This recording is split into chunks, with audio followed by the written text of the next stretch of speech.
निसर्गात होणारे बदल, जसं की साधी आपण फोटोसिंथेसिस प्रक्रिया घेतली, विज्ञानाशी संबंधित आहे. दैनंदिन उठल्यापासून तर आपल्या रात्री झोपेपर्यंत प्रत्येक आपल्या घडामोडी आणि जीवनातला प्रत्येक घटक हा याच्याशी संबंधित आहे.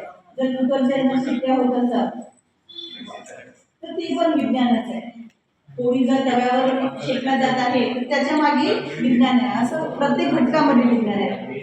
आता तो आपण पाहता की हरित क्रांती भारतामध्ये झाली, त्याच्यानंतर धान्याची भरभराट झाली. त्याआधी आपली मधल्या काळात अशी कंडिशन होती की अमेरिकेमध्ये जे प्राणी धान्य खात होते ते आपल्या भारतामध्ये आलं होतं. एवढा तुटवडा अन्नाचा आपल्या भारतामध्ये होता. एक काळ असा होता. त्याच्यानंतर जो बदल झाला तो तंत्रज्ञानामुळेच झाला. सुधारित बियाणे, नवनवीन तंत्रज्ञान यामुळे शेती सुधारणा झाली आणि आज आपलं इतर ठिकाणी पण आपण धान्य पुरवू शकतो आणि धान्याचे भरपूर असा साठा आपल्याकडे जर आहे आणि शेतीत बदल झालेले आहे नवनवीन, तर त्याच्या मागे विज्ञानच आहे.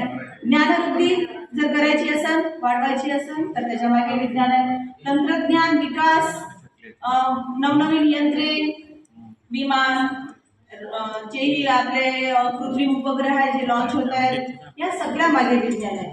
आणि आपलं जे जीवनाचं एक सुखकर झालेलं आहे निसर्गाच्या बदलामुळे, जे आधी आपण विदाऊट फॅन जीवन जगू शकत होतो पण आता सध्या जगू शकत नाही. फ्रीज आलेली आहे, कूलर आलेला आहे, AC आलेली आहे, सगळं आपलं जे जीवनमान उंचावलेलं आहे, सुखकर आपण जीवन जगत आहोत. आज आपण जगाच्या कानाकोपऱ्यात जर 5 तासात 10 तासात जर पोहोचत आहोत तर त्याच्या मागेही विज्ञान आहे. आणि वेगवेगळ्या जेवढ्याही काही आपल्याला समस्या निर्माण होतात त्यामागे पण विज्ञान आहे निराकरण करण्यासाठी त्या समस्याचं.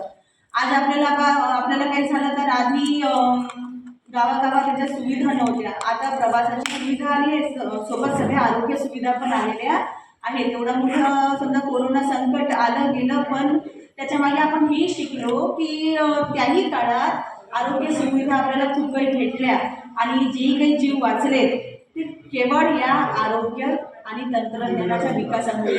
ज्या लस निघाल्या किंवा जे वेळेवर औषधोपचार झाला त्याच्यामुळे किती जणांचे जीव वाचलेले आहेत ते या विज्ञानामुळे. आणि जग जवळ आलेलं आहे.